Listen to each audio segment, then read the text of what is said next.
Olá, estamos começando o Saúde em Foco aqui pela TV Câmara, no canal 4 da NET e no 61.4 em TV aberta. Hoje, em nosso programa, nós vamos falar sobre a síndrome de Ehlers-Danlos, mais conhecida também como hipermobilidade. São aquelas pessoas elásticas que conseguem colocar os pés na cabeça, braços nas costas, são contorcionistas, que a gente fica admirada com o movimento. E no nosso programa de hoje eu recebo a Ananda Ketli Belão, que é portadora da síndrome, e a mãe dela, a Fabiola Belão, que vai nos explicar tudinho como ela descobriu essa doença e como é que é lidar com essa doença. Bem, primeiramente eu queria conversar com a Ananda. Ananda, como é ter essa síndrome que a gente acabou de ver, a Ehlers-Danlos? Você é elástica? Não muito, mas tem alguns movimentos que muita gente fica impressionado. E você faz? Alguns.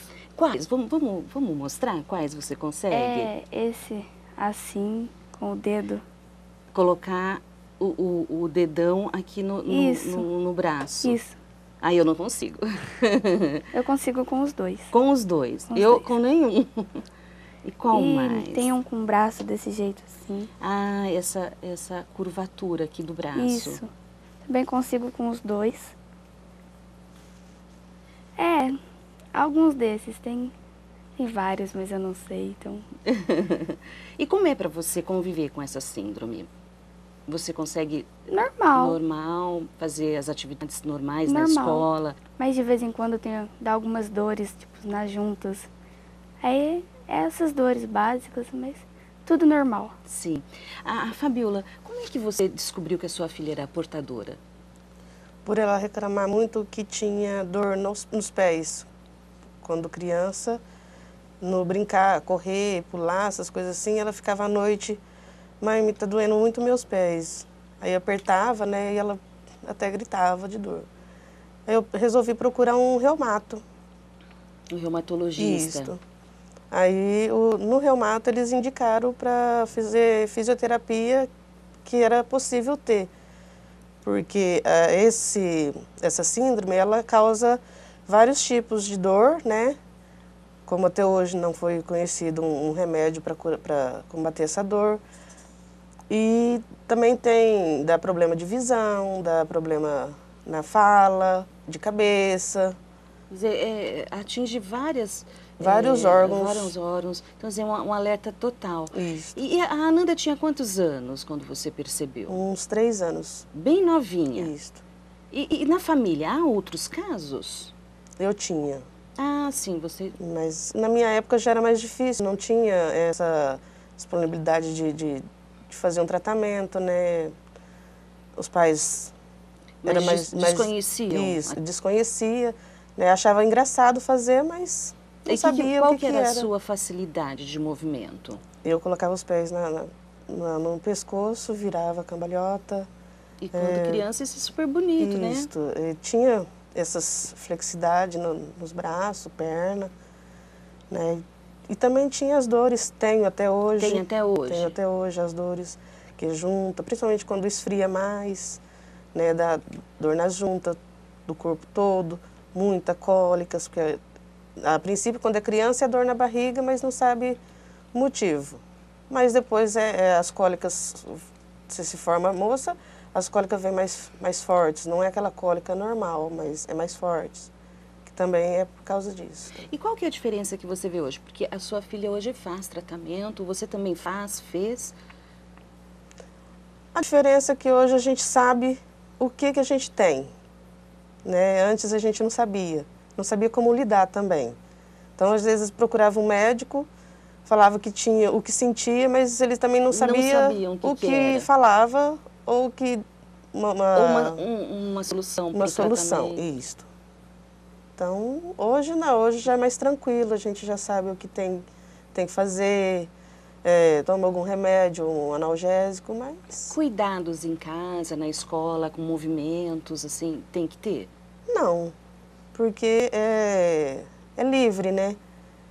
Ela tem que se policiar porque só tem que manter a postura, porque se não manter a postura ela fica torta, né? Fica aquele tipo curvada, é isso que tem que prestar mais atenção. E com relação à educação física, Ananda, você faz educação física, Faço. Ananda? Normalmente? Normal. Esporte? Esporte, já se machucou por causa disso? Não. Não, você tem cuidado. Sim. E, Fabiola, para as mães que estão nos assistindo, qual é a orientação que você passa para que elas percebam, verifiquem se os seus filhos possam ter essa síndrome? Prestar atenção, às vezes se reclamar com muita dor na barriga, às vezes fala assim, está com alguma coisinha. Às vezes não pode ser o que os outros médicos dizem, né? É por causa da síndrome. O jeito de andar, sabe? O jeito de pular de uma árvore ou de um banco ou de alguma coisa assim. Na hora que pula, já sabe. Se no pular, já sabe se ele já grita, ai, doeu, pulei, doeu meu pé. Isso já é um sinal, porque dói, no impacto, dói a junta. E o jeito de andar nas perninhas, né, nos joelhos, principalmente joelhos, braços, se pega, põe a mão em volta e pega no umbigo, por trás, né, com a mão atrás das costas. Muito obrigada. Bem, e daqui a pouquinho, depois do intervalo, nós vamos conversar com a fisioterapeuta Fernanda Custódio, que vai nos explicar o que é a síndrome de hipermobilidade. Aguarde um instante só.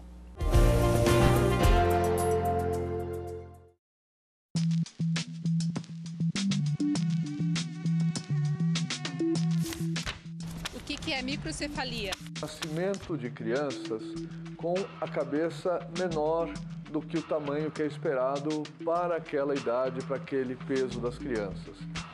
As pesquisas têm mostrado que esta diminuição do tamanho da cabeça das crianças, que pode causar consequências muito sérias, se relaciona à infecção das mães durante a gravidez pelo vírus Zika, que é transmitido pelo Aedes aegypti. A rede pública oferece medicamentos de alto custo para quem não tem condições de pagar. Mas para isso você precisa de um laudo médico para solicitação, avaliação e autorização. Existe um formulário em unidades de saúde que deve ser preenchido pelo médico. Ter o Cartão Nacional de Saúde. Ele pode ser feito em um posto de atendimento médico. Basta apresentar identidade e comprovante de residência. E receita médica detalhando o nome do remédio, princípio ativo, nome genérico e dosagem. Para mais orientações, o paciente pode ligar para o Disque Saúde. O telefone é o 136. Eu trabalho na Central de Atendimento à Mulher. Mais de 4 milhões de mulheres que sofreram violência já ligaram para cá. Você não está sozinha. Liga pra gente. Parentes, amigos, vizinhos, qualquer um pode ligar. E não é só violência física, xingar, humilhar, Proibir sair de casa, assediar a mulher no transporte público, tudo isso é violência. O primeiro passo para acabar com a violência é ligar para o 180. Liga pra gente.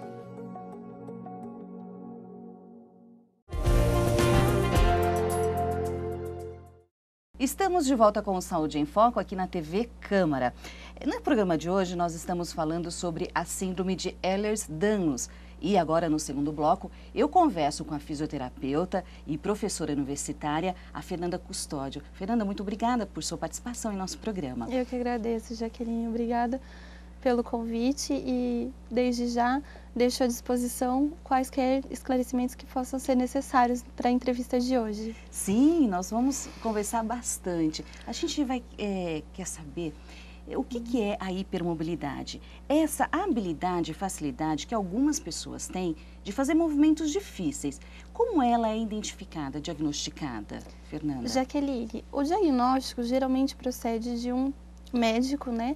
Pode ser feito por um ortopedista, por um fisiatra, qualquer profissional que trabalhe com essas modalidades e especialidades mais voltada para as disfunções musculoesqueléticas, né? Mas, decorrente com as atividades de vida diária que as pessoas realizam todos os dias, é possível perceber que alguns movimentos mais dificultosos de serem realizados possam ser feitos mais facilmente por algumas pessoas do que com outras. Então, desde então, consegue-se já perceber que existe alguma disfunção e pode estar sendo relacionada com a parte não só articular, mas toda a disposição das fibras e também de algumas substâncias que o nosso corpo produz, como a cartilagem hialina, né? Essas pessoas possuem essa cartilagem em abundância, que é onde facilita esse movimento. E esse movimento acaba sendo fora de um padrão normal que as pessoas possam realizar, né? E esses movimentos, quais seriam, assim, alguns que você poderia citar? Claro, por exemplo? no nosso dia a dia, nós frequentemente nos agachamos, nos levantamos, né? E são habilidades motoras que nós temos durante a nossa vida, que são algumas dificultosas para as pessoas e outras mais facilmente realizadas. Por exemplo, fazer um alongamento de esticar as pernas e tentar alcançá-las. Muitas vezes, devido a alguns encurtamentos, as pessoas não conseguem realizar esse movimento, porém essas pessoas que têm essa disposição de fibras e essa cartilagem hialina em abundância, realiza facilmente. E o que acontece? Dentro de um padrão de normalidade de movimentos, existem alguns graus que são considerados normais e outros não. Essas pessoas realizam um movimento além desse ângulo normal. Então, ela excede a movimentação e o que acontece?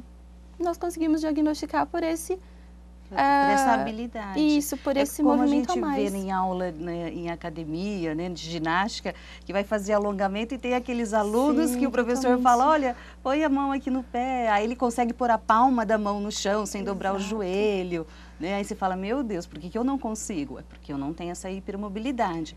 Mas as pessoas que têm essa facilidade de fazer esses movimentos difíceis, de pôr os braços nas costas, né, segurar uma mão na outra, né?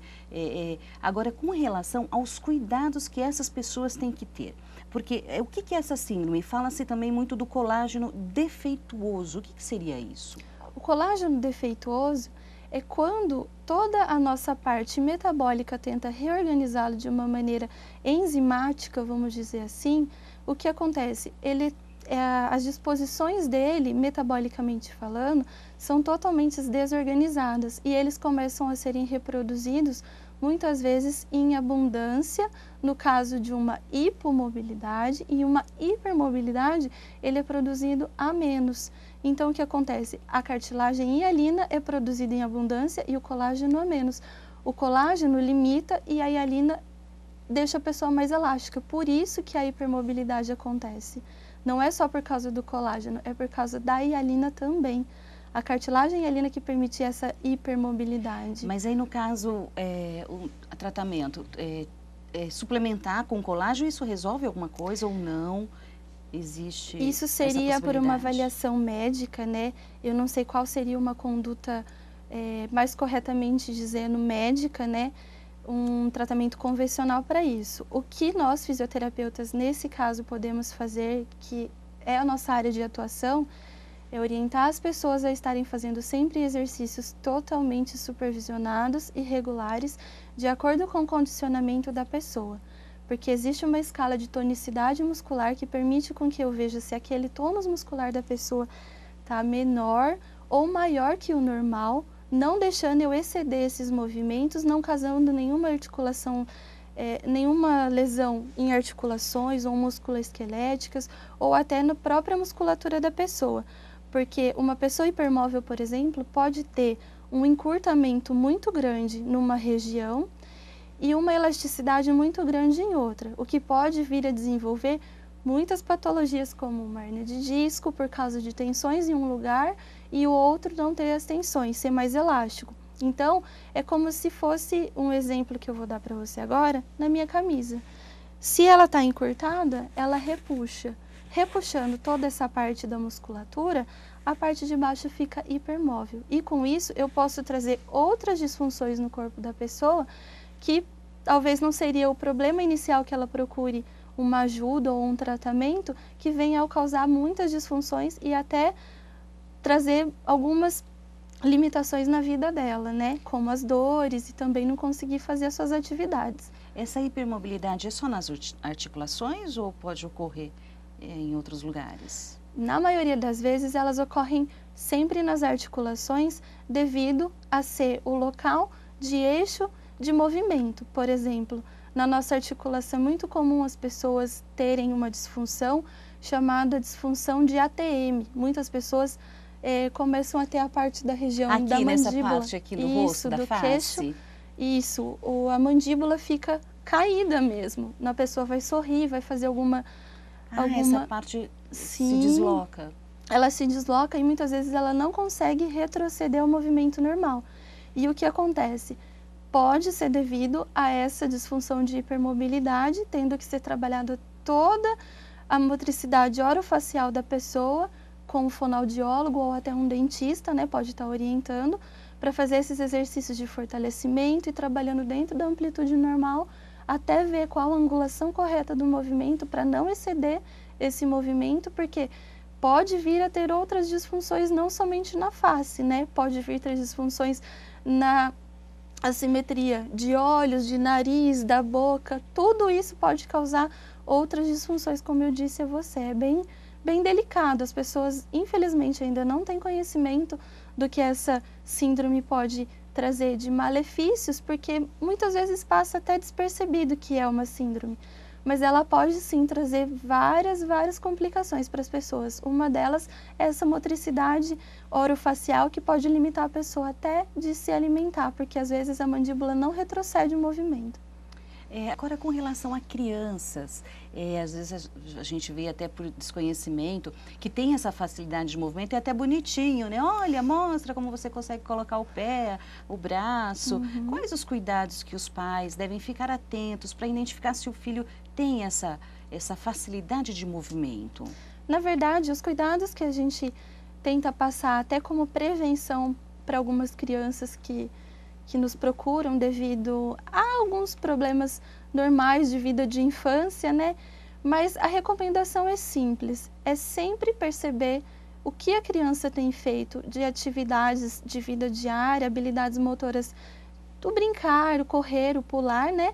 Se essa habilidade está sendo feita muito mais móvel do que o normal, o importante é procurar realmente um fisioterapeuta especialista que possa avaliar essas angulações e orientar o que os pais poderiam deixar o movimento mais limitado, por exemplo, olha, não corra tanto com as perninhas abertas, ou feche um pouco mais a base para poder fazer uma corrida mais saudável, com uma angulação melhor, ou então, por exemplo, na hora de se sentar na escola, muitas crianças sentam com a parte do glúteo abaixo da cadeira. Orientar que elas devem manter uma postura mais ortostática possível e tentando manter... Que essa posição...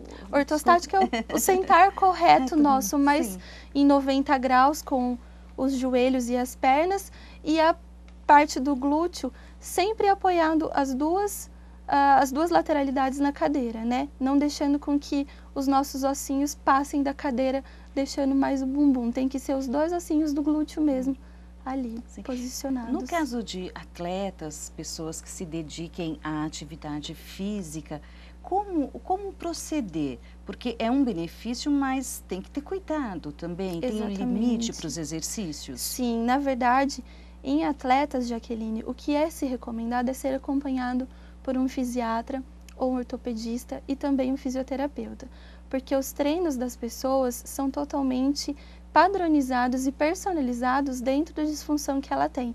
Então, todos esses exames e testes ortopédicos realizados podem ser feitos e dentro do diagnóstico desses testes, o profissional pode qualificar os exercícios, ver qual é o melhor exercício para condicionar aquela pessoa para tal habilidade. Um exemplo que é muito utilizado são as ginastas. Muitas ginastas possuem essa hipermobilidade e o que favorece muitas vezes em alguns saltos, em alguns movimentos que elas fazem mais refinados. Porém, esses movimentos não podem exceder esse grau de mobilidade correto, o que pode lesionar uma ginasta muitas vezes. Mas garante alguma medalha, será? Tem alguma vantagem, será, para essas pessoas? Provavelmente, não que possa ter uma vantagem, mas que a habilidade é mais refinada devido à hipermobilidade, sim. Mas com acompanhamento. Sim, correto, com acompanhamento até em períodos de lesões. Às vezes é muito difícil pela hipermobilidade elas não terem um impacto na hora de, por exemplo, um salto ou na hora de aterrissar. Esse salto poderia ser hipermóvel. Na hora de aterrissar, poderia lesionar um tornozelo, ter uma lesão muito mais que na vida futura dela pode comprometê-la do que uma medalha. Então, um ótimo profissional nessas horas é muito, muito importante para o rendimento e a performance desse atleta. E existe remédio, tratamento para dor, porque há dor, né? Sim. Na hipermobilidade, ou não? Ela é progressiva? Sim. Leva à incapacidade física também, juntando um monte de perguntas? Sim, sim, Jaqueline. Dependendo do grau de hipermobilidade diagnosticado por esses médicos que eu disse, pode haver sim um comprometimento, porque muitas vezes ela pode não conseguir mais realizar aquela habilidade motora com o refinamento que ela teria anteriormente. Pode haver perda de força muscular, a pessoa pode começar a vir desenvolver um quadro de enfraquecimento.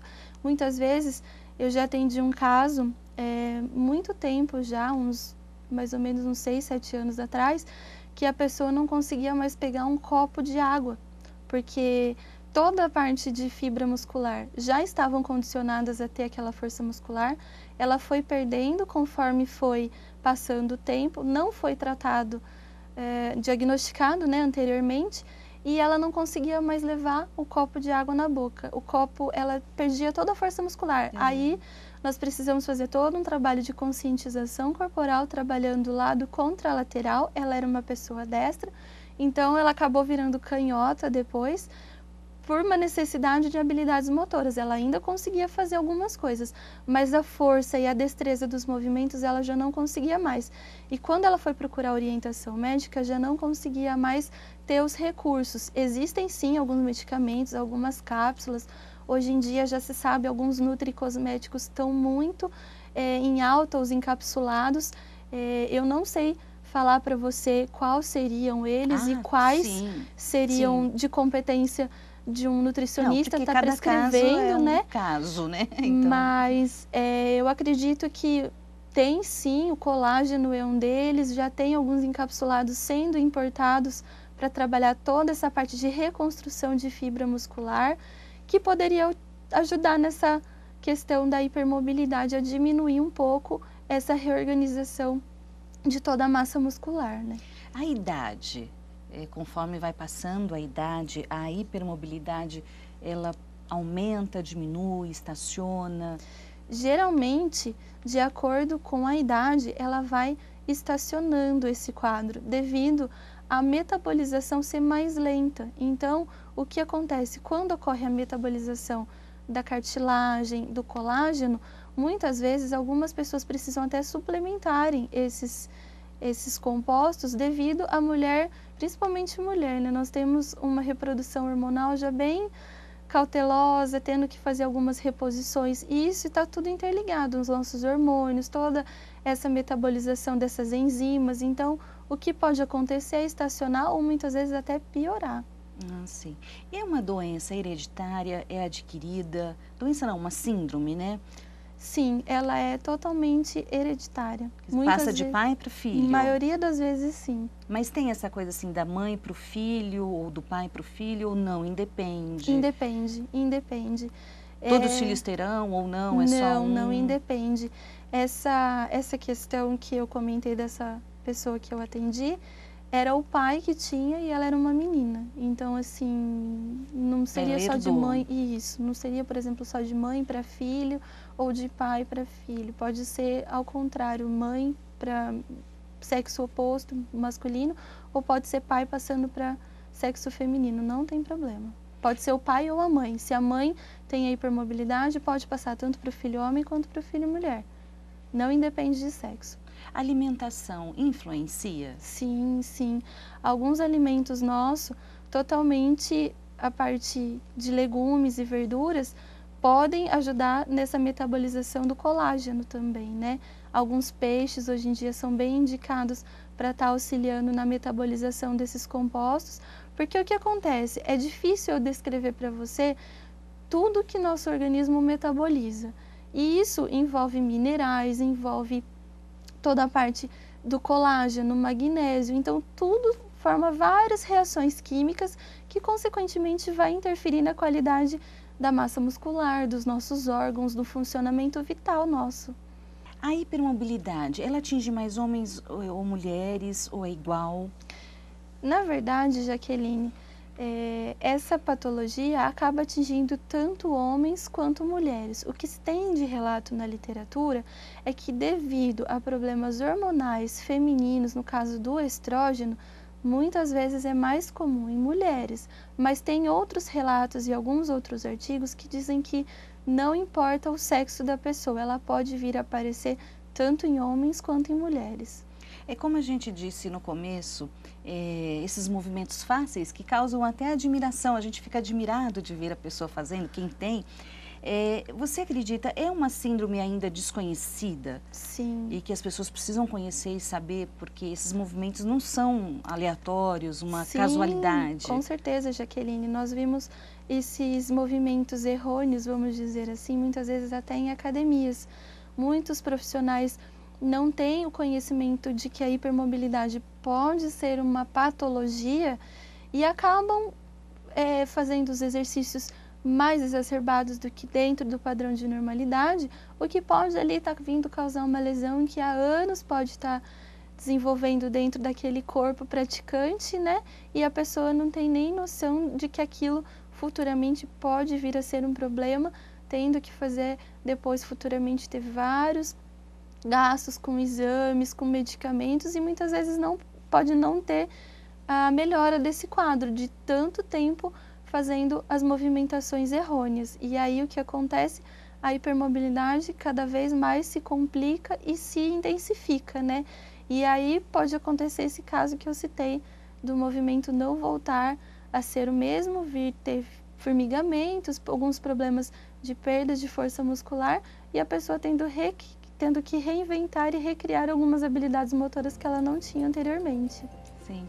Fernanda, chegamos ao final do nosso programa. Eu quero agradecer a sua presença, os seus esclarecimentos. Muito obrigada. Obrigada a você, Jaqueline.